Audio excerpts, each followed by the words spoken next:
10 de la noche en punto, según la hora de la Argentina, para asistir. Ahí está también presente el profesor César Greenstein. ¿Qué tal, César? Para asistir esta vez a la 9ª teleclase de nuestro programa de Economía Consciente, con el cual completamos los 2/3, las 3/4 partes ya del programa de Economía Consciente. Ya hemos hecho lo mismo la semana pasada con el de Management Consciente. Bueno, y nada más, antes de dejarle la palabra a César, recordarles que el lunes próximo, a esta misma hora, el lunes 28 de septiembre, a esta misma hora, tendremos la Office Hour del mes de septiembre. Así que bueno, es todo lo que tengo para decirles. Profesor, queda usted a cargo de la transmisión. Muchas gracias, Ale. Muchísimas gracias. Bueno, aquí estamos entonces saludándolos, como siempre, desde acá, desde casa. Y bueno, hoy con una teleclase que es probable que sea un poco más corta que lo habitual,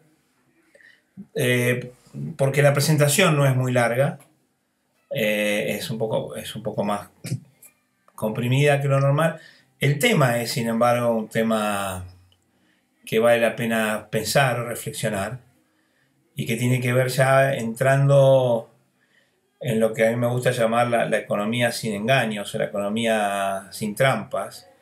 Y esto quiero contarles, tiene que ver con que hasta aquí, en las primeras 8 teleclases, sobre todo las de economía consciente, lo que hemos hecho fue revisar algunos conceptos, introducir algunos conceptos que probablemente para algunas de las personas que están asistiendo al programa y que no son economistas o no tenían un entrenamiento en el mundo de la economía, bueno, era necesario introducir, explicar,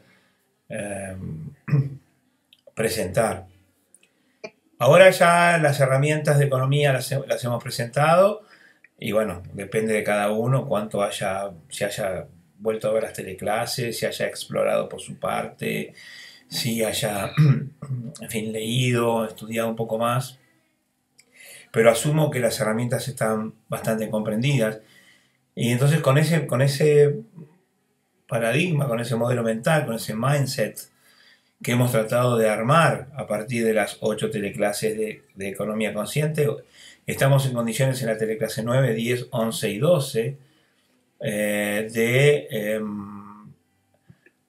cuestionar algunas ideas que son de sentido común con respecto a la economía, porque casualmente de esto se trata el aporte, tal como yo lo veo, de el conocimiento de las herramientas de economía a nuestro objetivo de mejorar la calidad de cada uno de nosotros como coach de negocios o como coach ejecutivo. Una parte importante del coaching, en mi opinión, es ayudar a las personas a pensar mejor, y dentro de esa habilidad para pensar mejor, la capacidad para cuestionar paradigmas establecidos, para cuestionar ideas preconcebidas o articulaciones habituales en nuestros clientes, es, creo yo, una gran habilidad, un gran aporte de valor al coaching. Es en este sentido que lo que nosotros vamos a hacer en estas teleclases que faltan es presentar algún tema que es bastante controversial, que es bastante, a veces va contra el sentido común, contra lo que hemos aprendido, contra lo que en los medios gráficos, en los medios televisivos, en los medios de radio, más o menos masivos, es sentido común. Inclusive en buena parte de la bibliografía es sentido común. Y nosotros nos vamos a tener el humilde atrevimiento de cuestionar ese sentido común a la luz de las herramientas de capitalismo consciente y de economía consciente que hemos revisado.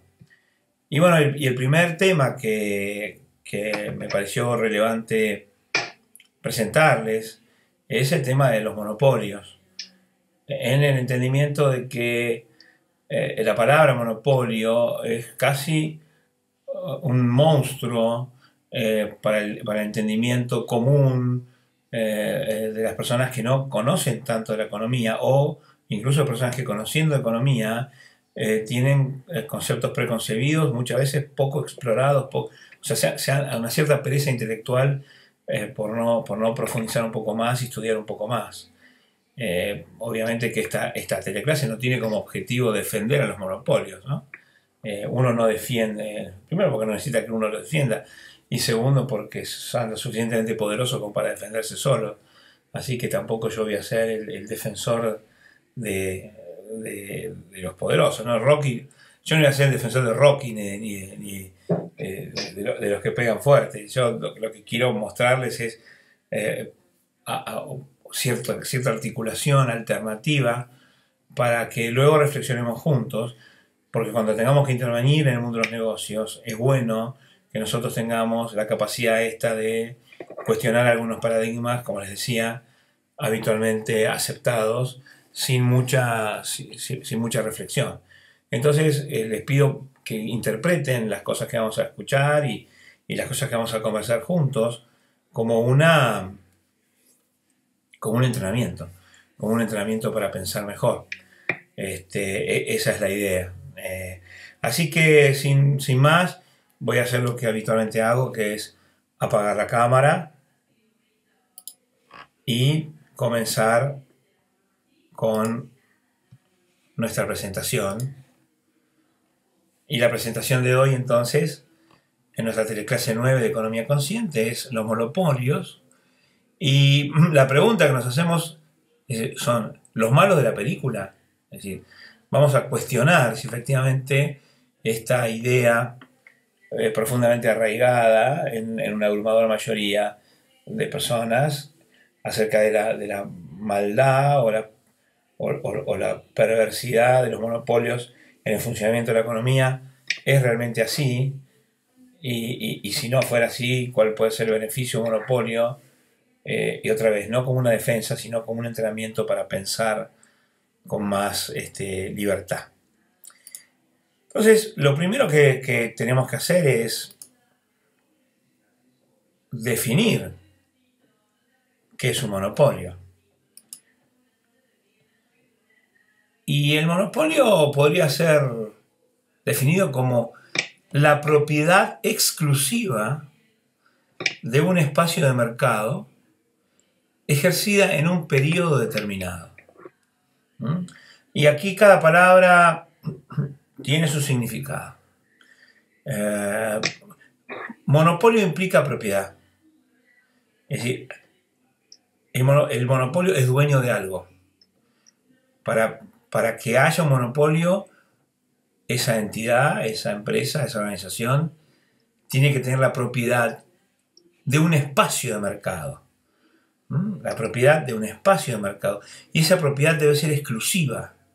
Creo que no vale la pena explicar de qué se trata la propiedad, ¿no? Es decir, poder disponer, hacer uso y disposición de un espacio de mercado. Es decir, no de todo el mercado, pero sí de un determinado dominio dentro de ese mercado, en el cual quien ostenta el monopolio, ejerce la propiedad exclusiva de ese espacio. Exclusiva es porque a veces puede tener una propiedad, pero puede tener una propiedad común. O sea, el caso típico es un condominio, ¿no? Pero en el caso del monopolio no existe la cosa como condominio.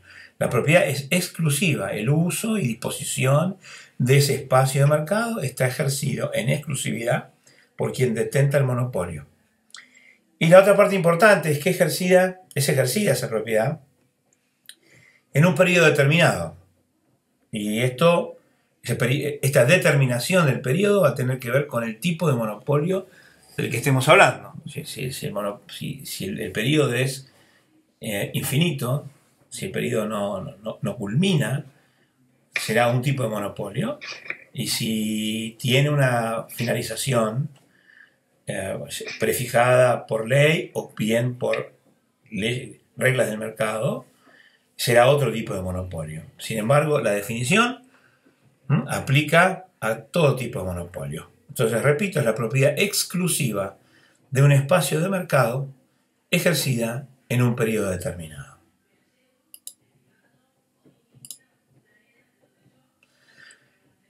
La filmina anterior entonces nos hacía, ya era una introducción, por lo que yo estaba explicando, nos dejaba entrever que existen distintos tipos de monopolios. Y es objetivo de esta presentación distinguirlos, determinar los distintos tipos de monopolio. Básicamente existe un tipo de monopolio que nosotros vamos a llamar obligatorios. Y les voy a explicar de qué se trata un monopolio obligatorio. Luego existen los monopolios naturales. Y finalmente existen los monopolios tecnológicos. Estos son tres tipos distintos de monopolio y en la teoría del monopolio, en la comprensión de los monopolios y en la reflexión que debiéramos nosotros hacer con respecto a cada uno de ellos, va a ser importante distinguirlos y va a ser importante comprender la distinta naturaleza de cada uno de ellos. Así que lo primero que vamos a hacer es revisar de qué se trata los monopolios obligatorios. Y la primera cosa que tenemos que comprender es que un monopolio obligatorio está establecido por una ley. Y si está establecido por una ley, es por lo tanto hijo de una decisión del Estado, porque el único que puede, en una sociedad organizada, el único que puede establecer una ley es el Estado. ¿Se acuerdan cuando hicimos aquella distinción que vale la pena revisar entre país, Estado, nación? Encontramos distintas categorías, ¿no? Acuérdense que hemos hecho país, Estado, nación, gobierno, y habíamos distinguido cada uno de ellos. Solamente el Estado puede establecer una ley y normalmente es el gobierno de turno, es decir, el ocupante temporal del Estado, el que determina el establecimiento de leyes. Entonces, es un acto volitivo, ¿no? Que exista un monopolio obligatorio termina siendo un acto volitivo. Los caminos de la democracia establecen cómo se sancionan y se promulgan las leyes, y una vez que están establecidas, en el caso de los monopolios, pueden establecer un monopolio obligatorio. Ejemplos son las empresas estatales, aquellas que son 100% estatales, y también empresas que tengan mayoría de participación estatal. Muchos de los monopolios que nosotros conocemos, y después vamos a revisar, tienen la característica de que son propiedad del Estado, ya sea en su totalidad o ya sea porque ocupa el Estado, los representantes obviamente del Estado, en el directorio de esas compañías tienen la mayoría. Entonces el primer tipo de monopolio es el monopolio obligatorio establecido por ley. Es importante ver que dentro de estos monopolios obligatorios existen los monopolios colusivos. ¿Y de qué se trata la colusión? Bueno, es aquellos que son establecidos por una ley y que surgen del privilegio otorgado por el Estado a una empresa de propiedad privada para que ejerza una actividad en forma exclusiva, prohibiendo la existencia de competidores. Es decir, todo monopolio colusivo es obligatorio. Ahora, dentro de esos monopolios obligatorios que están establecidos por una ley, lo que distingue a los colusivos es que es un privilegio que se otorga, que el Estado otorga a una empresa de propiedad privada, permitiéndole que ejerza una actividad en forma exclusiva y haciendo imposible la entrada de competidores a esa empresa. Entonces esto, es lo más parecido que existe a una patente de corso, ¿no? Ahora, cuando los corsarios, estamos hablando en el siglo XVI, el siglo XVII, asolaban los mares del mundo, normalmente cuando saben que había piratas, privateers, bucaneros, corsarios. Bueno, la diferencia de los corsarios es que tenían una bula o una autorización de alguna potencia, una oficial de alguna potencia para ejercer las actividades de piratería en forma oficial, robando para la corona que le entregaba esa patente de corso, ¿no? Bueno, una rémora de la patente de corso son estos monopolios, estos privilegios que se otorgan dentro de un país, de un país, lo otorga el Estado Nacional a una empresa privada, permitiendo que pueda ejercer una cierta actividad económica y además de poder ejercerla, prohíbe la existencia de competidores. Existe otro tipo de monopolio, que son los monopolios naturales. Entonces nosotros sabemos que hay monopolios obligatorios, dentro de los obligatorios están los colusivos, luego aparecen los naturales. Y los naturales surgen porque hay un producto o servicio, hay un error de tipeo, que por la influencia de los costos fijos que exige su generación, solamente es posible ofrecer en condiciones de monopolio. Y esto tiene que ver con que existen dentro de la economía algunos productos y algunos servicios cuyo gran componente para producirse está determinado por sus enormes costos fijos. Los típicos son una planta nuclear, la generación de energía eólica, una represa hidroeléctrica, el tendido de las redes telefónicas o de distribución de gas o de agua potable.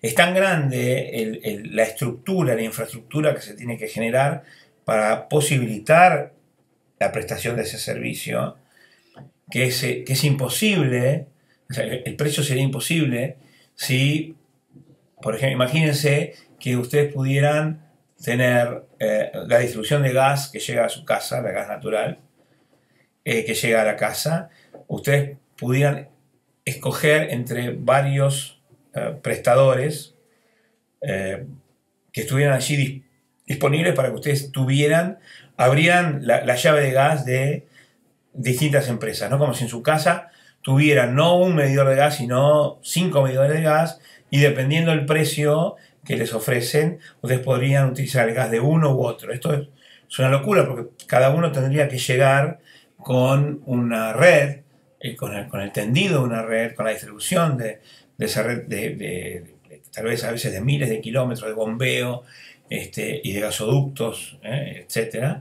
Entonces haría imposible la prestación de ese servicio. Entonces ese es un monopolio natural. No puede ser ejercido sino bajo condiciones de monopolio. Y esto tiene que ver por la enorme proporción, el enorme componente de los costos fijos. Entonces la única manera es que se ejerza como monopolio. Ahora, este es un monopolio natural, no hay otra forma de hacerlo. Normalmente, después nosotros vamos a ver, ¿no? Las legislaciones, cuando un monopolio es obligatorio y es legítimo, es decir, no es colusivo, normalmente es de alguna empresa que está ofreciendo un servicio de este tipo. Entonces, allí el Estado, por ley, le asigna la propiedad de un espacio de mercado para que esa empresa pueda hacer la inversión de capital necesaria para poder proveer del servicio, y obviamente lo hace porque se le otorga ese monopolio. Pero la ley allí se ajusta a la realidad, no crea una realidad, se ajusta a la realidad. Dado que no se puede ofrecer el servicio de otra manera que no sea bajo las condiciones de monopolio, el Estado establece cuáles son las condiciones de prestación y establece cuál es el espacio de propiedad exclusiva, y por lo general estas empresas pueden ser o bien empresas privadas que tienen la concesión otorgada por el Estado, o directamente empresas 100% estatales que administran ese monopolio. En principio no hay diferencia. Cualquier diferencia que se quiera establecer a priori es una diferencia ideológica, pero no hay diferencia desde el punto de vista de la teoría económica. Sí, repito, este monopolio natural puede ser ejercido por una empresa privada que ofrece un servicio cuyo componente de costo fijo es tan grande que solo puede ser ofrecido bajo condiciones de monopolio, y el Estado, mediante la sanción de una ley, en forma democrática, le otorga la propiedad exclusiva de ese dominio o ese espacio de mercado, y lo hace por un periodo también. Y allí no hay ninguna colusión, porque allí es la ley que se adapta a una realidad, no crea una realidad, no crea una barrera para la entrada antinatural para la entrada de otros competidores. Entonces tenemos que tener bien claro, ¿no? Hay monopolios obligatorios que solo se establecen por ley. De esos obligatorios pueden ser colusivos o bien pueden ser naturales también, ¿no? Pero en este caso creo que ustedes advierten la diferencia entre unos y otros.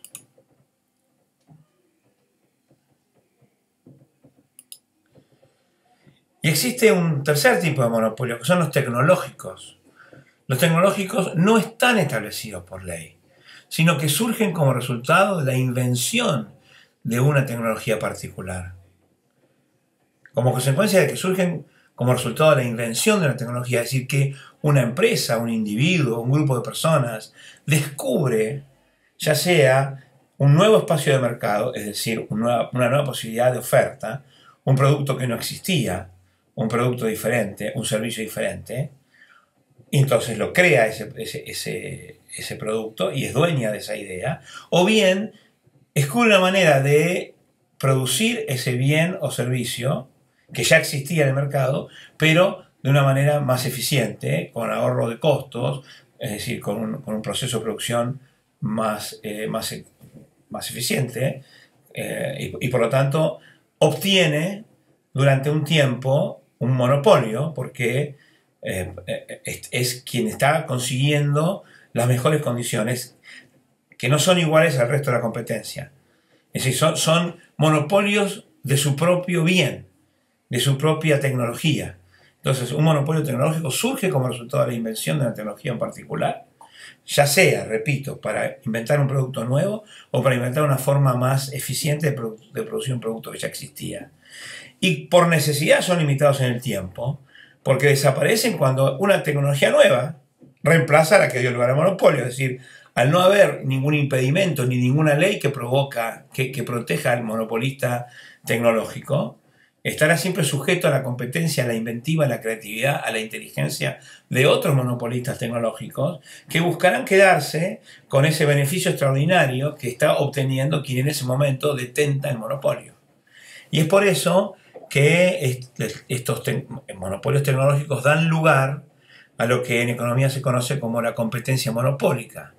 Es decir, donde cada uno de los concurrentes en el mercado es dueño en forma exclusiva de su propia tecnología o de su propia marca o de su propio producto, y compite en ese mercado con otros monopolistas que ostentan la misma característica, y compiten todos por los favores del público. Pero cada uno es dueño de su propia marca, de su propio producto, de su propia tecnología. En ese sentido eso se ajusta, acuérdense, a la definición. En cada uno de ellos tiene la propiedad exclusiva de un espacio de mercado por un tiempo determinado.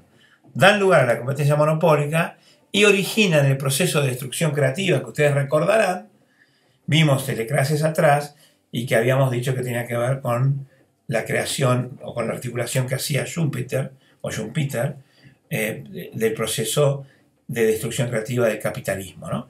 Donde aquí los monopolios tecnológicos son la muestra más cabal, más patente en la práctica de la idea, la articulación, la explicación de Schumpeter acerca del proceso de destrucción creativa que, como les recuerdo, ya vimos en una teleclase anterior.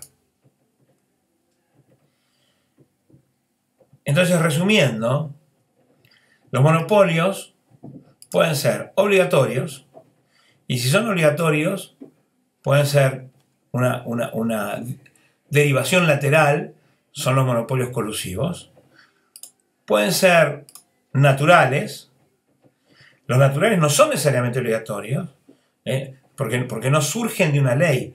La ley, mientras que en los obligatorios la ley impone una realidad, como pasa por ejemplo en los colusivos. En los naturales la ley viene a ratificar lo que naturalmente ocurre. Y finalmente tenemos los monopolios tecnológicos. Si nosotros queremos buscar ejemplos, dijimos que dentro de los obligatorios encontramos las empresas estatales. Dentro de los colusivos encontramos, por ejemplo, un ejemplo es las zonas aduaneras, o para ponerle nombre, por ejemplo, una empresa como Aerolíneas Argentinas, una empresa que claramente es una empresa económicamente del dominio privado, ofrece viajes en avión, pero se le otorga a una sola empresa, en este caso lo que se llama el nombre de aerolínea de bandera, se le entregan ciertos privilegios, se le hace reserva del espacio aéreo de un país, se impide que otras aerolíneas compitan, y entonces esto genera a la compañía la inexistencia de competencia, permitiéndole en ese mercado, por ejemplo el mercado aerocomercial de un país, es el absoluto monopolio, pero en este caso claramente es un monopolio colusivo, porque no hay ninguna razón para que una compañía aérea no es un monopolio natural.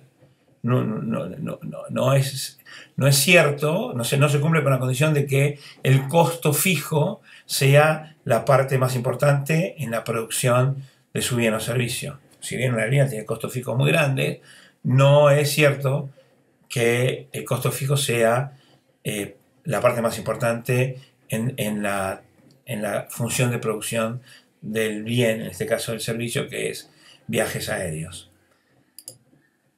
Otro ejemplo de monopolio exclusivo son las empresas estatales de petróleo, donde se lo dan. En Argentina tenemos YPF, PDVSA para nuestros amigos colombianos, existe creo que la misma en una empresa similar en Uruguay. Es decir, aquí otra vez no hay ninguna razón para que la explotación del petróleo sea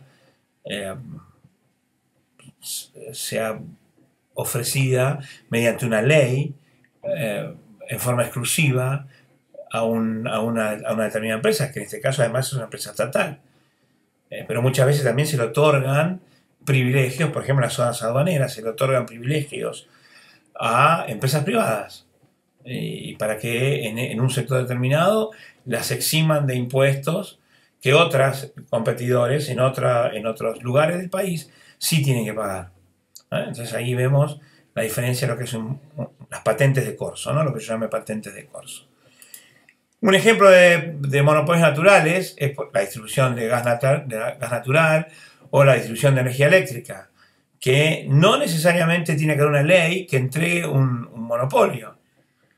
A veces hay países donde las empresas privadas invierten y ofrecen el mercado de distribución de gas natural, y otras empresas no entran una vez que una ya entró, porque es tan grande la inversión de capital que tienen que hacer que aunque no esté prohibido, no lo pueden hacer porque la otra ya ganó el mercado. Y no fue el resultado de una ley, sino simplemente fue el resultado de que alguien lo vio primero, de que alguien dio un paso primero, de que fue pionero y que se quedó con el mercado. Siempre ahí aparecerá entonces el tercer tipo, ¿no? Los que quieren entrar en la distribución de gas natural y esta distribución de gas natural no está favorecida en forma colusiva por ley, y en ese estado o en ese país se puede competir, tendrán que buscar la tecnología que les permita vencer a este que ya entró primero. Entonces, y dentro entonces de los ejemplos de los monopolios tecnológicos tenemos Coca-Cola y Pepsi, por ejemplo. Coca-Cola es dueña exclusiva del espacio de mercado que tiene que ver con su producto, con su marca. Y Pepsi es su contracara. Y ambas compiten en forma monopólica, tratando de imponer su marca por sobre la otra, en un espacio de producto muy similar, pero que ellos tratan casualmente de diferenciar. Esto es lo interesante, ¿no? Esto nos permite comprender la esencia de la competencia monopólica. Y esto también nos permite comprender la esencia de la destrucción creativa de la que habla Schumpeter. Entonces, un ejemplo es Coca-Cola y Pepsi, otro ejemplo es Mercedes-Benz, BMW, y otro ejemplo, por ejemplo, son los sistemas, perdón por decir, por la redundancia, ¿no? Un ejemplo, por ejemplo. Y otro ejemplo son los sistemas operativos de Apple y Microsoft.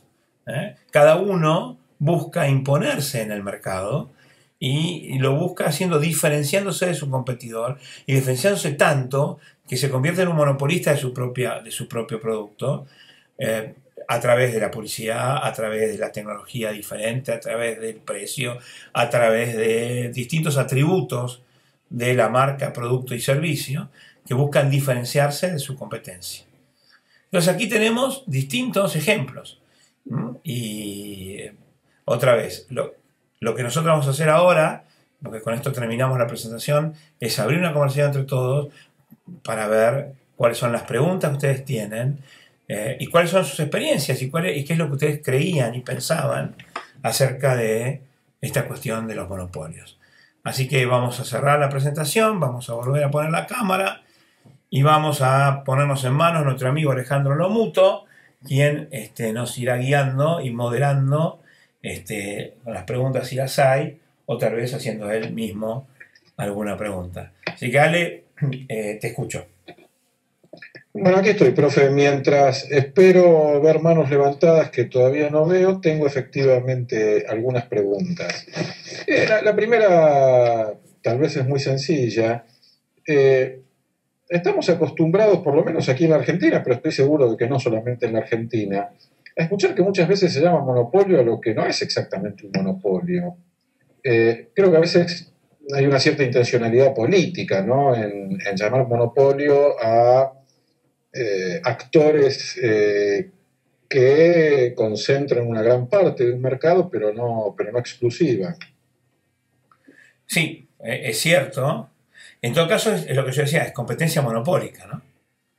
Pero no son... A ver, vos que sos periodista, Alejandro, sabés que a muchos medios se los llaman medios monopólicos, ¿no? En realidad lo que pueden tener es mucha penetración. Exacto, eso pensaba especialmente. Claro, me imaginé. Pero en todo caso pueden tener mucha penetración en el mercado.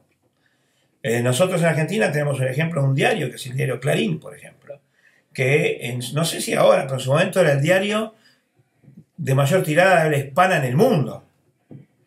Sí, en una época por lo menos hasta hace no mucho lo era. Exactamente. Ahora, eso no era como consecuencia que había una ley que obligaba a los habitantes de la República Argentina a comprar Clarín.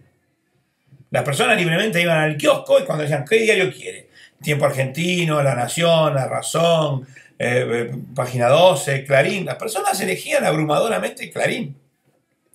De todas maneras, los otros diarios existían, y existen, y siguen siendo competencia. En todo caso, cada diario busca diferenciarse, tiene una línea editorial diferente, con periodistas distintos, hace hincapié o énfasis en distintos tipos de situaciones, buscando el favor del público y compitiendo monopólicamente. Pero totalmente de acuerdo, y hay muchos ejemplos de ese tipo. En el caso de los medios de comunicación es bastante común. Creo que además hay intencionalidades políticas allí, ¿no? Como otra vez lo que decíamos al principio, como monopolio es un insulto, como el modelo mental prevalente es que alguien que es monopolista es malo, entonces yo no te digo malo, te digo monopolio, o sea, monopólico, y es como un insulto, ¿no? Es como mancharte. Y la verdad que el truco funciona. El truco funciona por la ignorancia, ¿no? Siempre la ignorancia abre las puertas del infierno, ¿no? Así que bueno, pero esa es mi explicación.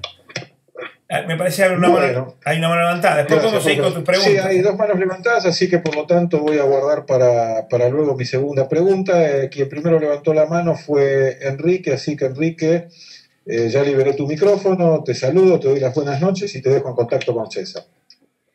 Alejandro, César, buenas noches, ¿cómo están? ¿Qué tal, Enrique? Hola. Un gusto escucharte, ¿cómo estás?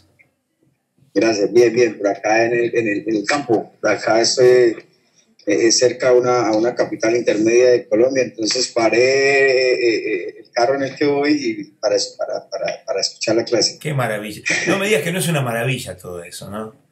Que vos Sí, puedes estar viajando, que, te pares. Estoy en Chicoral, es como un pueblito pequeño. Qué lindo. Y estoy aquí pues como en la oscuridad, pero aquí me dio buena señal. César, una pregunta. Sí. El tema del monopolio tecnológico, y yo lo estaba asimilando un poco con el tema del arroz. Es que en Colombia han habido acaparamientos del producto tanto de arroz como de azúcar. Tengo amigos propietarios de arroceras que pues, descaradamente me cuentan, oigan, cogimos el arroz, lo guardamos, lo acaparamos para aumentarle el precio. Pero entonces ahí hay un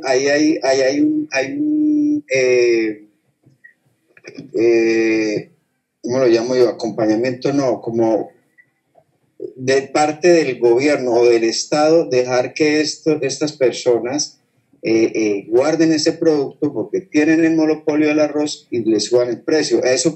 ¿Qué podríamos, o tú qué me podrías mostrar con ese tema? Porque el gobierno en última está haciendo el alcahuete, llamémoslo así, de estos empresarios para que rigurosamente el pueblo tenga que consumirse un arroz más caro o un azúcar más cara. A ver, no conozco el caso, pero ayúdame vamos a ser de detectives vos y yo, Enrique, a ver, y ayúdame a entenderlo. Decís que hay algunas empresas que son productoras, por ejemplo, vamos a suponer, de arroz. Vamos a ir con el arroz. Sí, sí. Esas empresas, la primera pregunta que te hago es ¿por qué tienen el monopolio? Porque si son varias empresas no tienen monopolio, tienen competencia monopólica. Digamos porque son, en el país son cuatro empresas fuertes, 4 o 3 fuertes, compañías grandes, que de un momento a otro dicen, no hay arroz, se acabó el arroz, y yo voy a un ejemplo, una compañía de un amigo que tiene arroz, me dice, no, arroz, hay toda la cantidad que quiere, pues se va a perder, entonces necesitamos subirle el precio, pero el gobierno, ¿qué dice? No, el gobierno no dice nada. Uh-huh. Pero, otra vez te pregunto, ¿qué es lo que impide que cuando estas empresas dejan de vender el arroz, otras empresas entran al mercado para ofrecer arroz, ya que estas no lo quieren vender? ¿Qué es lo que les impide a otras empresas? ¿Hay una ley del gobierno? No las hay, o sea, ellas ya tienen cubierto el mercado como Pepsi y como Coca-Cola. No, bueno, está bien, pero si Coca-Cola y Pepsi no vendieran, de golpe no quieren vender y retienen el producto, Coca-Cola y Pepsi nunca hacen eso. Porque si hacen eso, como no hay ninguna ley que los proteja de la entrada de competidores, si vos tenés un producto y lo retenés, esos casamentos lo que están esperando en un país libre, otros empresarios para entrar a ofrecer ese producto. O sea, vos tenías un espacio de producto determinado del cual eras propietario porque habías conseguido una ventaja competitiva con respecto al resto. Ahora, si no hay ninguna ley que te proteja y vos dejás de ofrecer ese producto por el tiempo suficiente como para que ese faltante genere un aumento de precio. Entonces, si por ese tiempo suficiente no hay ninguna razón también para que otras personas, si vos no ofreces el producto, entren a ofrecer el producto. Si Coca-Cola y Pepsi no ofrecen el producto, aparecen otras empresas que ofrecen un producto alternativo. No es el mismo, pero es parecido, pero el consumidor, entre consumir Coca-Cola que no existe, en Argentina, por ejemplo, hay una que se llama Viducola, y existe. Y si vos tenés la Viducola que existe y está en el mercado, la empezás a comprar. Y si después la gente se acostumbra a comprar y toma el gusto de eso, es un riesgo muy grande que asume Coca-Cola, porque puede llegar a pasar de que se imponga otra marca. Entonces, la pregunta es, ¿por qué en Colombia alguien que produce arroz puede dejar de producirlo un tiempo o acapararlo y que no exista ningún otro competidor que entre?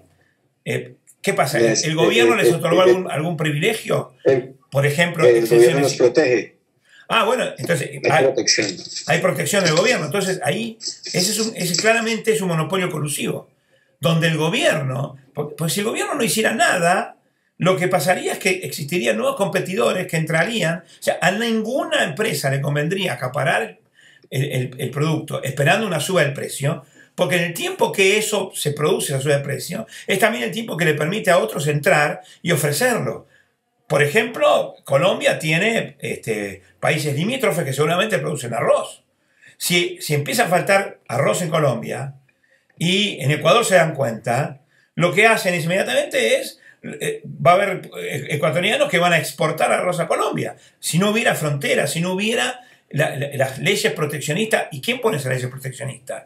El Estado. Es decir, el problema que me contás que existe en Colombia, existe porque el Estado colombiano debe tener alguna ley, no sé cuál, puede ser una ley de prohibición de importaciones o de impuestos excesivamente altos, no sé, o lisa y llanamente por prohibirlo, no entra este producto en el mercado, que hace que los empresarios, que no son empresarios, son corsarios, los corsarios dueños del arroz pueden manipular el precio porque el gobierno se los permite. No es que el gobierno no hace nada. El gobierno hace mucho, Enrique. Es el gobierno el que provoca que esos corsarios puedan llevarse la ganancia extraordinaria que no existiría si hubiera libertad de mercado. ¿Me explico? ¿Me puedo explicar? ¿Me expliqué bien? Sí, César, sí, entendí el tema del monopolio y del acaparamiento. Me quedó claro. Y sí, hay una protección de parte del gobierno hacia estos empresarios. Seguro. De hecho, hay un problema grande de contrabando de parte de Ecuador. Lo tienes ahí por ese lado, claro. Es lógico. A ver, yo no sabía, pero pensé en Ecuador rápido porque sé que está más cerca, debe tener un clima similar. Si hay producción de arroz en Colombia, la debe haber en Ecuador. Y si está prohibido, lo que va a pasar es que va a haber un contrabando, arroz en negro, ¿no? Pues como droga. Y por supuesto, el arroz prohibido le permite a las personas consumir arroz cuando los acaparadores lo acaparan, pero es más caro por el solo hecho de ser prohibido. O sea, toda la pobreza que genera un gobierno que prohíbe la importación y que le da una patente de corso a 4 empresas colombianas, vaya a saber por qué. A veces el discurso es para proteger el trabajo de los colombianos. ¿Cómo vamos a permitir que los productores de arroz ecuatoriano entren en el mercado colombiano? La soberanía arrocera del país no lo permite. Un disparate increíble. La gente no puede hacer guiso de arroz. Eso sí, somos tremendamente soberanos. Y como ves, es toda una pantalla para esconder un gran negocio, que es el negocio de permitirle a estos tipos, a estos corsarios, que acaparen el arroz y hagan subir el precio del bien como se les antoje. Si no existiera esa determinación del gobierno, no lo podrían hacer. No lo podrían hacer. ¿Me explico, Enrique? Correcto. Totalmente. Pero muy, Gracias, muy César. bueno, ¿no? Para pensarlo, porque esto rompe con muchos paradigmas. Sí. Gracias, Rompe Enrique. con muchos paradigmas. Gracias, Enrique. Y gracias, además, por el esfuerzo de pararte ahí, poner el teléfono y escuchar la teleclase. Sos un genio. La verdad que no puedo creer, me encanta. Gracias, Enrique. Muchas gracias. ¿Qué más, Ale? Gracias a vos. Bueno, ahora está levantada la mano de Hugo, a quien ya habilité el micrófono, así que Hugo, te saludo, te doy las buenas noches y te dejo en contacto directo con César. Hola, buenas noches a todos. Lo primero, les digo que no tengo ni idea de dónde queda Chicoral, que es donde está Enrique, o sea, no, debe estar lejos. Te juro, porque estamos en Colombia, pero debe estar lejos. Un comentario muy breve, alineado con la interpretación de la intervención de Enrique, que aquí hay un tema que ya ahora está todo un discurso también de castigar lo que el mismo gobierno llama carteles, ¿no? Entonces ahora están penalizados, estas 4 están manteniendo un discurso de penalizar a estos 4, pero en estricto sentido sí hay una distorsión del mercado dada por el mismo gobierno que efectivamente pone putas a la importación, etc. Es toda una distorsión del mercado. Pero César, yendo ahora ya a la pregunta tuya de decir el monopolio es los malos de la película, la discusión o la conversación en la que me quedo es, al final del camino, finalmente uno decide o no comprar como consumidor. Entonces, decir, si tiene el monopolio y yo no quiero participar, pues estoy en la libertad de no comprar. Claro, en algún momento me tendré que volver un ermitaño completamente asceta, donde entonces no consumo gas porque el único que me vende gas es esto y es monopolista y etcétera, etcétera. Pero es ahí cuando yo pongo que el consumidor es el que finalmente decide donde podrían dejar de ser los malos de la película o en dónde es que como que se quiebra ese modelo mental. Claro. A ver, Yo creo primero vamos al tema de los carteles, ¿no? Porque es importante entenderlo. Que los carteles o los cárteles puedan tener el poder económico que tienen es también consecuencia de que tienen la protección estatal de los estados. Porque cuando hay un libre mercado, cuando el mercado fluye, o sea, cuando el bien o servicio que ofrece un cártel fluye en otros mercados, los cárteles pierden totalmente el poder. Mira, uno de los cárteles más poderosos, un ejemplo de esto es la OPEP. ¿Te acordás de la OPEP? Sí. La Organización de Países Exportadores de Petróleo. El deseo de cada uno de estos países es siempre igual que el de los productores de arroz. Es aumentar el precio, no del arroz en este caso, sino del petróleo. Pensá si vos fueras el ministro de petróleo de Arabia Saudita. A vos te gustaría que el precio del petróleo fuera altísimo y poder vender a ese precio toda la producción de Arabia Saudí. Es razonable, ¿no? Si vos, y suponete que fuera bien intencionado vos, porque ahí haces la diferencia. Precio por cantidad, cuando el precio es muy alto, yo podría meter toda la cantidad que puedo. El problema es que cuando el precio es muy alto y yo vendo toda la cantidad, pasan dos cosas. Primero, que mi propia producción, al sobreofertar, baja el precio. ¿Por qué? Porque no hay un gobierno mundial que regule el precio del petróleo. El precio del petróleo fluye como consecuencia de oferta y demanda en los distintos mercados libres. En Londres, en Hong Kong. No hay forma. Está tan atomizado que no se puede controlar. Por más que haya, que las empresas productoras de petróleo son monstruos. Pero hay tal cantidad de consumidores en el mundo que no se puede controlar. Entonces, ¿qué pasa? El ministro de Gobierno de Arabia Saudita le gustaría que el precio fuera muy alto y poder vender toda su producción. Pero cuando quiere vender, el precio alcanza un nivel que es muy alto y vende toda su producción, pasan dos cosas. Primero, su producción, como es muy grande, baja el precio del petróleo.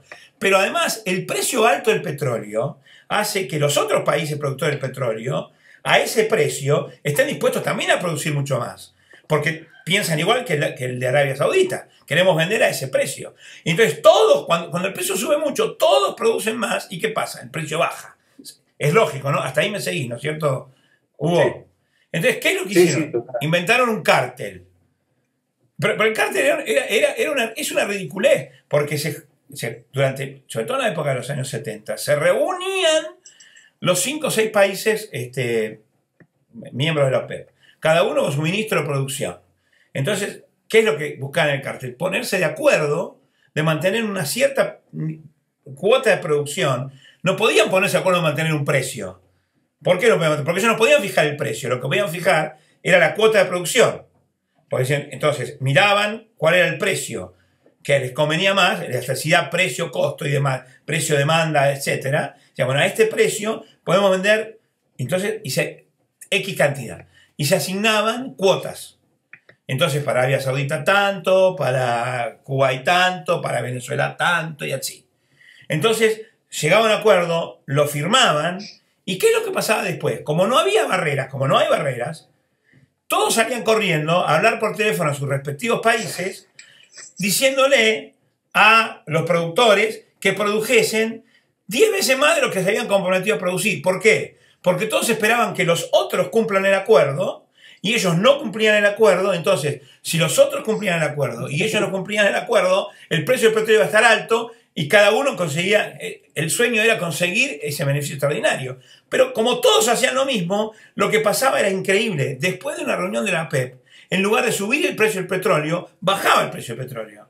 Porque todos se traicionaban. Pero se traicionaban como consecuencia de que no había un ente regulador, como existe en un país, que ponía límites a la competencia. Entonces era una competencia monopólica y no un monopolio. Y cuando hay competencia monopólica, lo que pasa es eso, que finalmente el precio cae. Entonces, increíble, ¿no? O sea, se ponían de acuerdo para mantener el precio y subirlo, y lo que pasaba es que siempre bajaba. Entonces dijeron, no nos reunimos más. Hace con miles de, no sé cuánto hace que no hay reuniones del ministro de Producción de Petróleo de la OPEP, porque eran encuestas. El precio del petróleo siempre bajaba. Entonces, eso con respecto a los cárteles y a la competencia monopólica.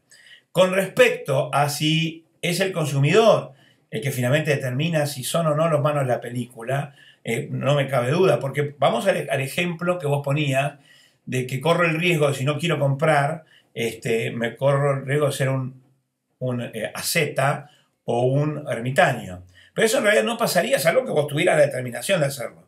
Porque si muchas personas como vos dejan de comprar un determinado monopolio, por más que este monopolio sea natural, el monopolio quiebra. Y cuando quiebra, el espacio de mercado es ocupado por otro. Ahora, lo que pasa es que siempre va a ser monopolio, porque naturalmente es más eficiente que sea una sola empresa, porque si no, el precio del producto sería muy caro.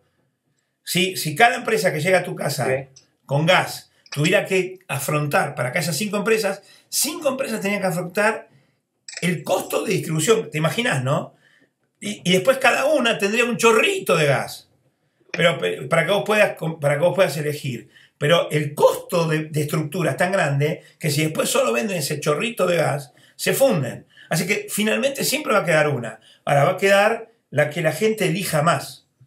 En ausencia de regulación va a quedar la que la gente elija más. O sea que en el final, efectivamente, es el consumidor con su voto diario quien determina. Claro. Y eso en el caso de monopolios naturales. Imagínate en el caso de la competencia monopólica, ¿no? De la tecnología. Todos somos fanáticos de Microsoft. Hasta que viene Apple y hace un sistema operativo mejor. Y baja el precio de sus productos. Y bueno, y ahora yo quiero una Apple.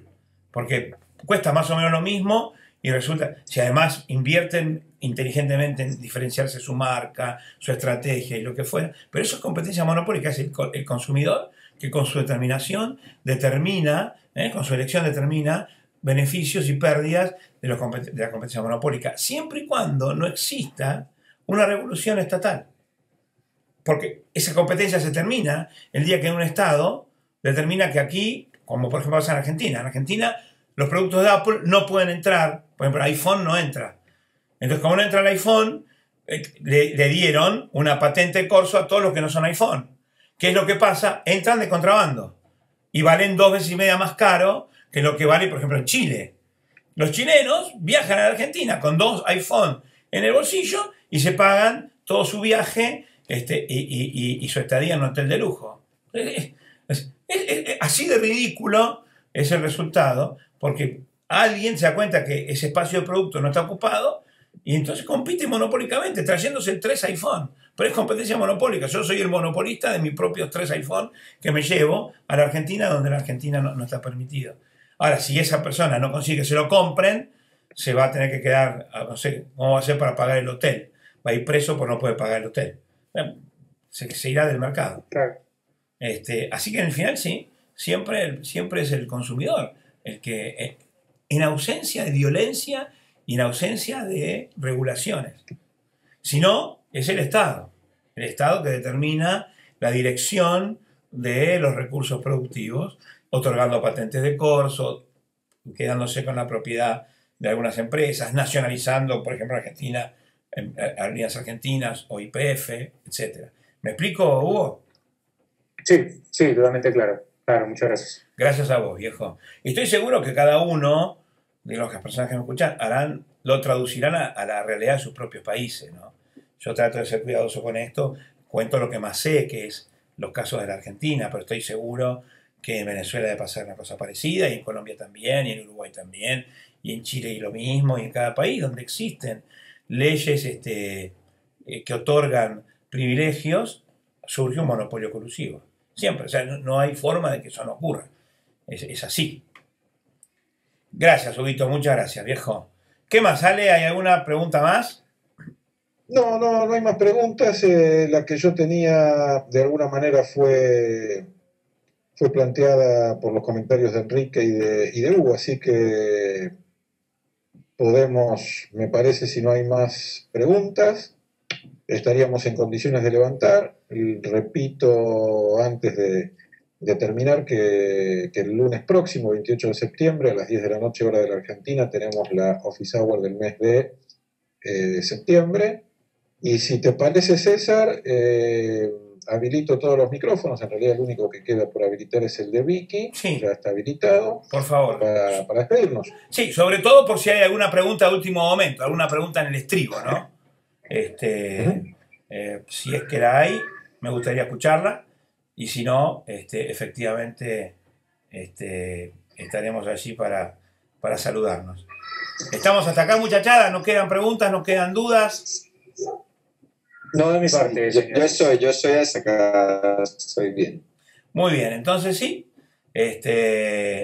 Yo, como siempre, un beso grandote desde el sur de América del Sur. Como le dije, la clase de hoy, siendo que fue corta la presentación, es un poquito más cortita de lo habitual, aunque bueno, hemos tenido una hora. Así que un beso grandote desde aquí, desde casa del sur de América del Sur, a seguir estudiando, a seguir reflexionando. Nos vemos en la Office Hour y luego ya sí entraremos en la tanda de las 10º teleclases, tanto en management como de economía.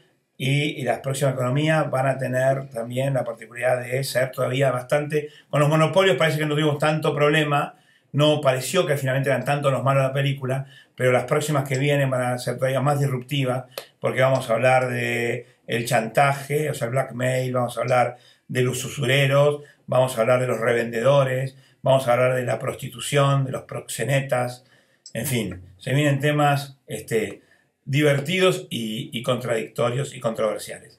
Beso grande para todos, gracias por haber estado. Gracias César. Gracias, muchachada. Gracias para todos. Besos para todos. Nos vemos, gracias, Ale. Chao, chao.